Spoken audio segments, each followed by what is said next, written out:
Hey, this is Trey. The Us and Them team would like to wish you a happy and prosperous 2018. Now, 2017 was a rather pivotal year for us. We reached new milestones in our editorial coverage and tapped into new audiences. But we're keeping an eye on what's in front of us. And right now, we're working hard on some new episodes. Just a few weeks ago, a listener wrote to tell us that she, quote, loved our Amazing Grace episode. I actually know this listener. She grew up Jewish. And I was kind of surprised that she was so moved by this episode. I assumed that Amazing Grace resonated with Christians mainly. But as a choreographer and teacher, she's used many different arrangements of Amazing Grace in her work over the years. And she loved hearing the richer background of the hymn. I really appreciate when listeners write to us, but I especially love hearing how this song, with its complicated origins and seemingly inextricable links to Christianity, somehow transcends divisions and speaks to people across time and across faiths. So while we're working on shows for our new season, I invite you to check out our Amazing Grace episode.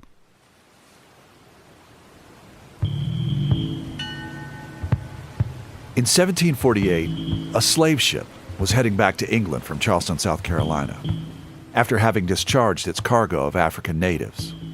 They were getting closer to home, just off the coast of Donegal, Ireland, when bam! The ship gets battered by a violent storm.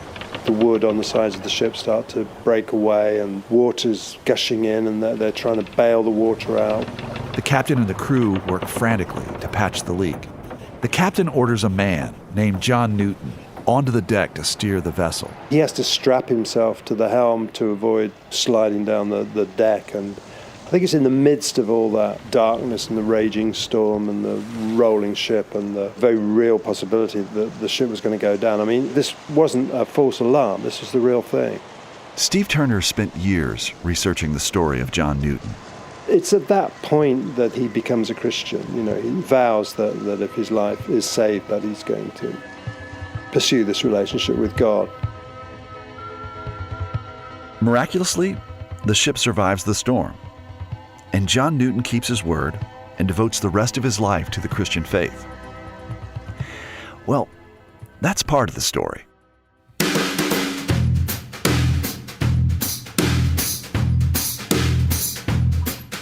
From West Virginia Public Broadcasting and PRX, this is Us and Them. It's the podcast where we tell stories from America's cultural divides. I'm Trey Kay.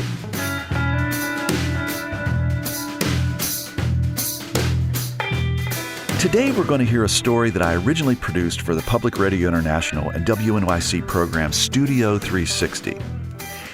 It's about a famous hymn that we all know, something that's been sung by both religious and secular people. We'll hear how this song, which originally flowed from the pen of a slave trader, eventually became an anthem for civil rights.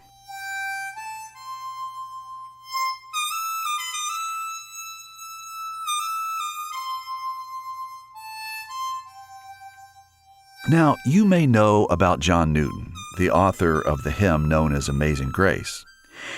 And you might know about his harrowing conversion on the road to Damascus story. But as I learned producing this piece, many of the often repeated accounts of Newton's life are inaccurate, and some of them are wildly off the mark. Later in the episode, we'll learn more about the circumstances of his conversion, from being lost and then found. But first, how did this song that we all know come into being? So, 15 years after his near-death experience off the coast of Ireland aboard a ship known as the Greyhound, health problems drove John Newton ashore for good, and he eventually found his way into the Anglican clergy. Newton became the priest of a small chapel in the English town of Olney. Over time, he began to write hymns to accompany his sermons. On New Year's Day, 1773, he introduced his congregation to a hymn that was inspired in part by his near-death experience at sea. It's called Faith's Review and Expectation, but it's come to be known by its opening phrase. Amazing grace, how sweet the sound that saved a wretch like me. That's Deborah Carlton Loftus, Executive Director of the Hymn Society of the United States and Canada. Well, it wouldn't have been to the tune that we all recognize as associated with Amazing Grace. Newton didn't write the tune that we know. Actually, he didn't write any tunes for his hymns. He wrote his verses in a common meter that could be sung to many different melodies. Amazing grace, how sweet the sound. It's often said that Amazing Grace was written by an abolitionist. But John Newton wasn't an abolitionist when he wrote it.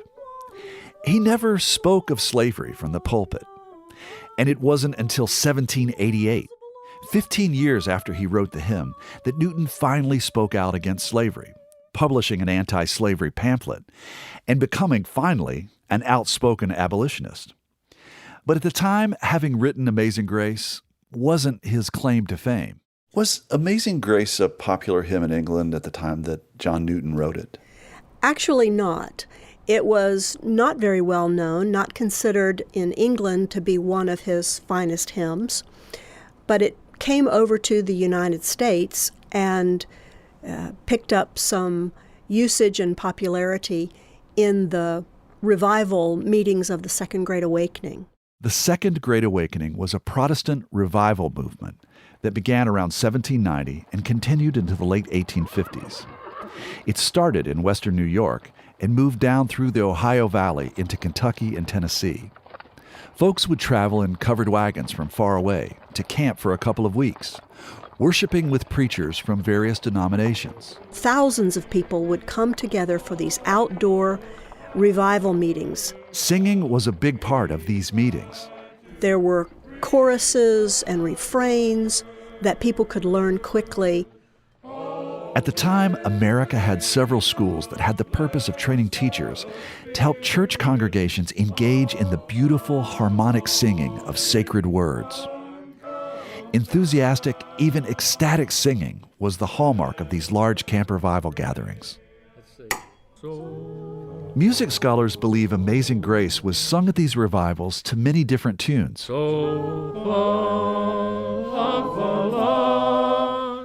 William Walker was a singing teacher in South Carolina who published a songbook called Southern Harmony in 1847. That's the first documented instance when Newton's words were set to a tune called New Britain.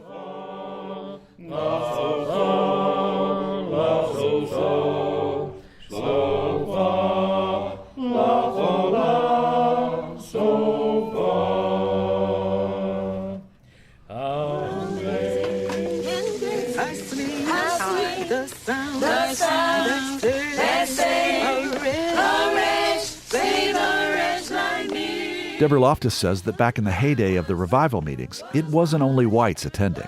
We have documented that both free black persons and white people were together for these outdoor revivals, and there was a lot of interchange of musical styles. These singing styles were passed on through the generations in African American families. We're hearing the singing of a family who are descendants of slaves that were featured in the 1990 Bill Moyers documentary about Amazing Grace. Here's toe and snared, I have already come. Well, I think the song would have had a great attraction for the African slaves that were in chattel slavery, in bondage, in cruel, horrific oppression. That's Reverend Matthew J. Watts, pastor of the Grace Bible Church in Charleston, West Virginia.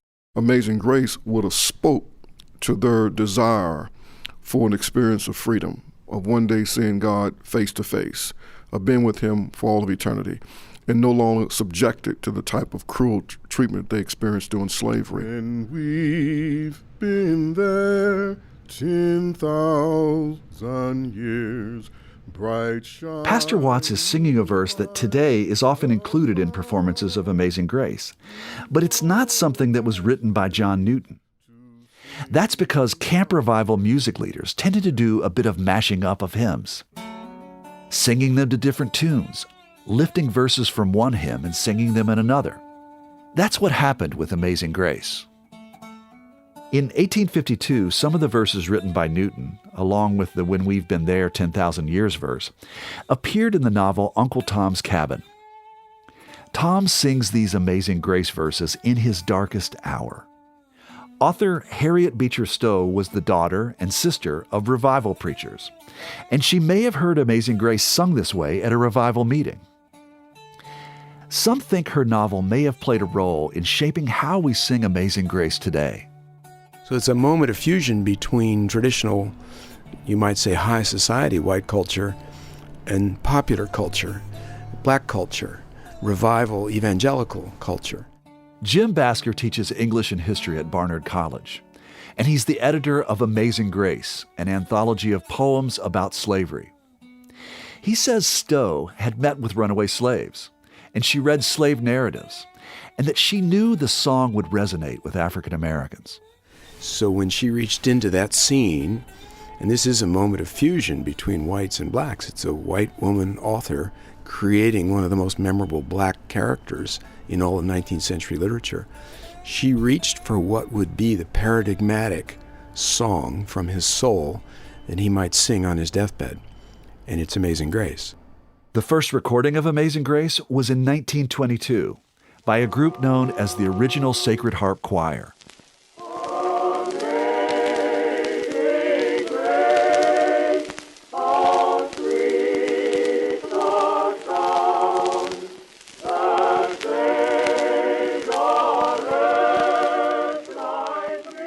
Around this time, the hymn was adopted as a folk song.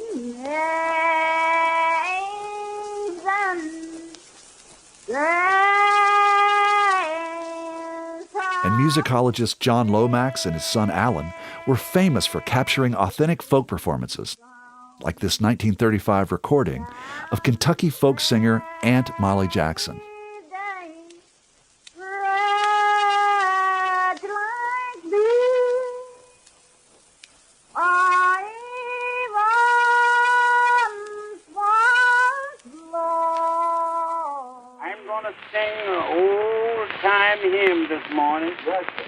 In the 1920s and 30s, there were the beginnings of a recording industry, catering to the demand for songs appealing to a religious black audience.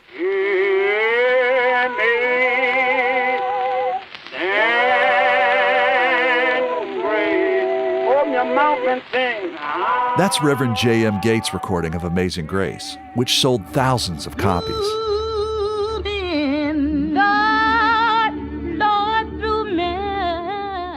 And throughout the century, all of the great gospel singers would record the song, like Sister Rosetta Tharpe.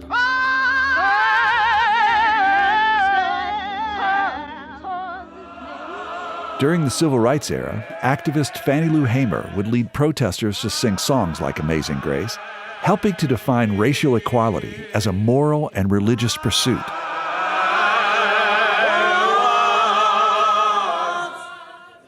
By the 1960s, white folk singers were finding their way to Amazing Grace, like Arlo Guthrie, who sang the song at Woodstock. I once was lost, but now I'm found. But Guthrie's version was not nearly as popular as one by another white artist who would soon follow.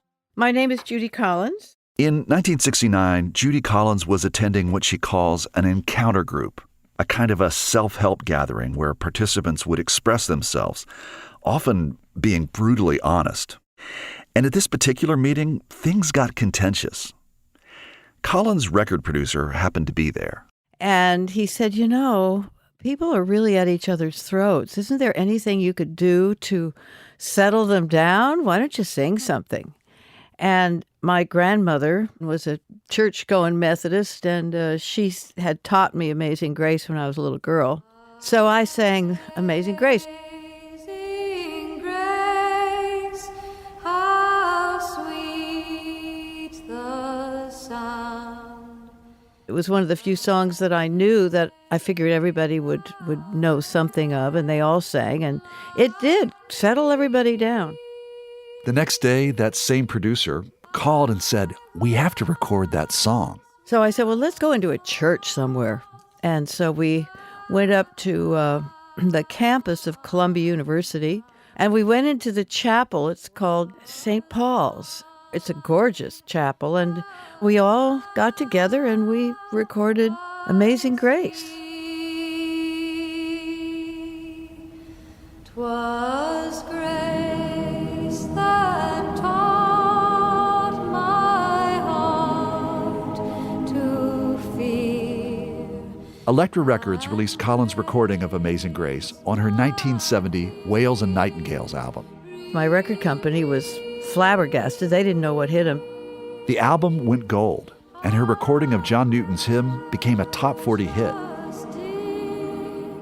And then it seemed like everybody, black or white, rock or blues or country, wanted to put their own signature on the song. Amazing grace, how sweet the sound that saved a wretch like me.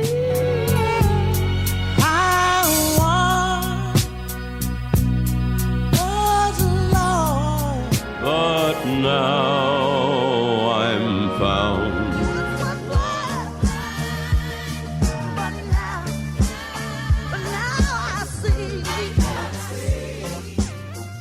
Coming up, Amazing Grace returns home to England via bagpipes. Also, how much did John Newton's slave trade experience play a part in his conversion? And that really is the kind of the lowest of the low period for Newton. You know, a wretch like me, that was the point in his life when he was at his most wretched. I'm Trey Kay, and this is Us and Them, which is supported in part by the West Virginia Humanities Council, the CRC Foundation, and the Daywood Foundation. Music lifts us up and brings us together, even when we can't get together in person. Mountain Stage brings you live performances on the air, online, and in our podcast. They remind you how it feels to be in a live audience listening to live music. This is Larry Gross, host of Mountain Stage. Find a link to our stations and our podcast online at mountainstage.org. Before the break, we learned how Amazing Grace, an 18th century Anglican hymn, eventually went to the top of the pop charts. Judy Collins' recording of the song was also a hit on British radio, which means that 2 centuries after John Newton penned it in England, where it had never really caught on, it was finally finding an audience. This caught the ear of a bagpiper from the Royal Scots Dragoon Guards, who was inspired to give Collins' arrangement a Highlander feel.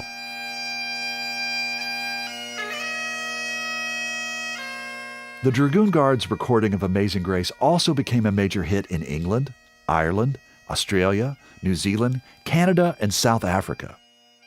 Collins liked hearing her arrangement on the bagpipes. And I am thrilled that it has now permeated the police and firefighters. For centuries, bagpipes have been an important part of Celtic funeral traditions. But the Dragoon Guards' recording sparked the tradition of piping Amazing Grace at memorials for police, firefighters, and military. It's certainly a tradition New Yorkers know well after the attacks on September 11th, 2001.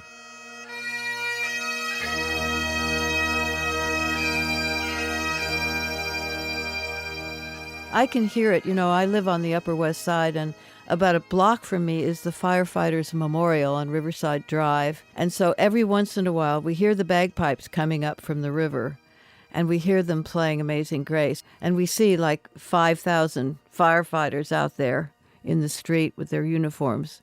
It's an amazing thing. It's very moving. And it's, of course, the appropriate place for this song to go. I mean, it belongs in these situations because it is regenerating the idea of hope and forgiveness.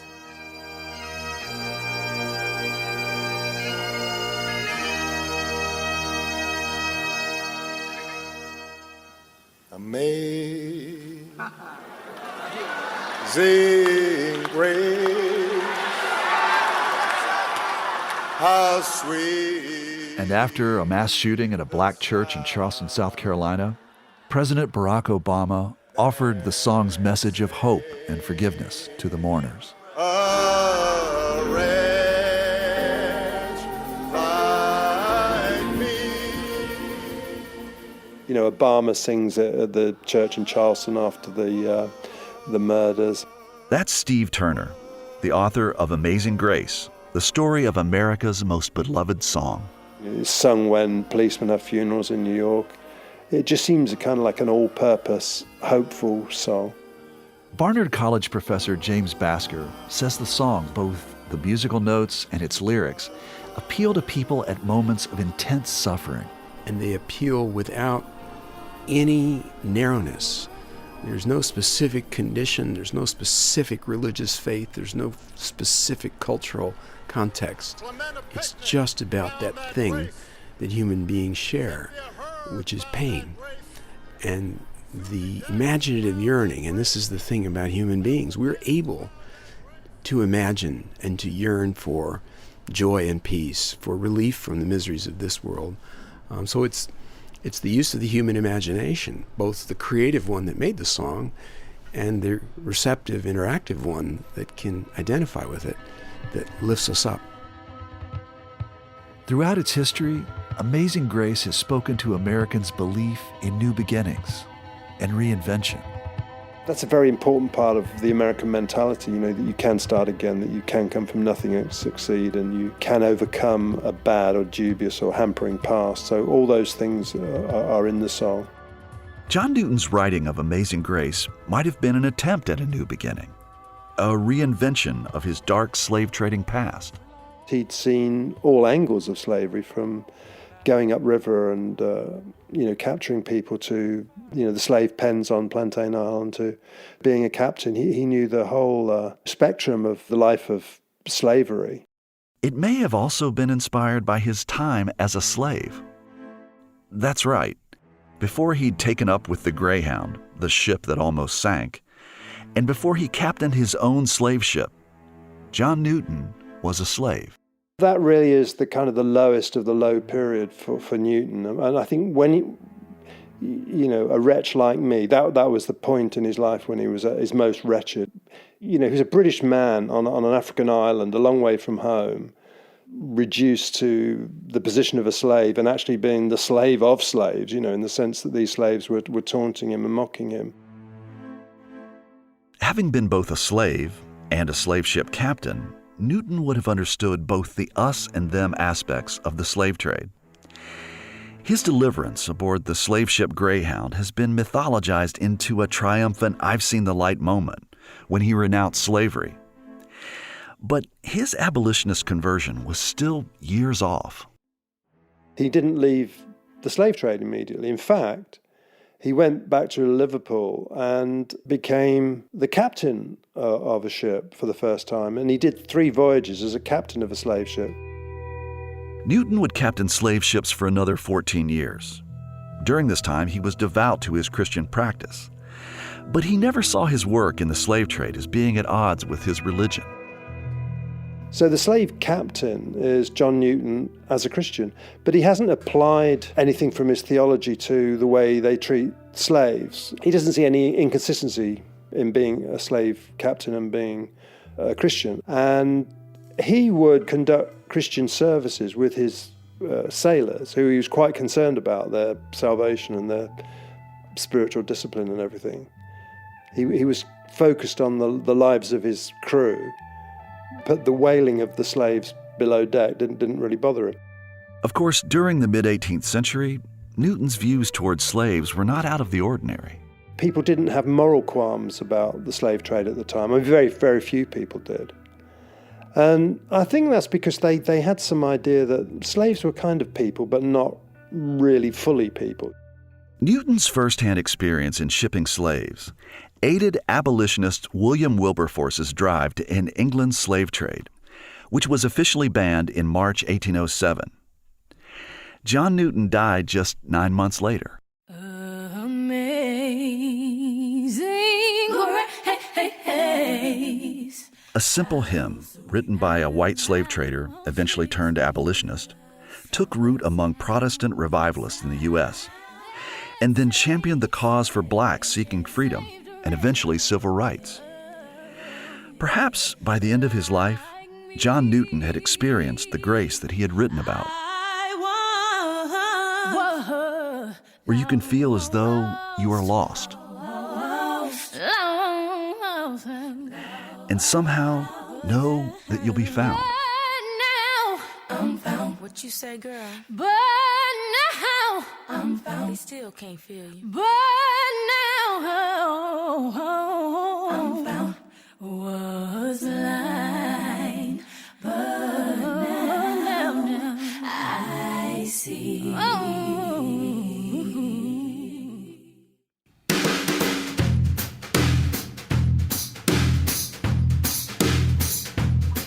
You've been listening to Us and Them.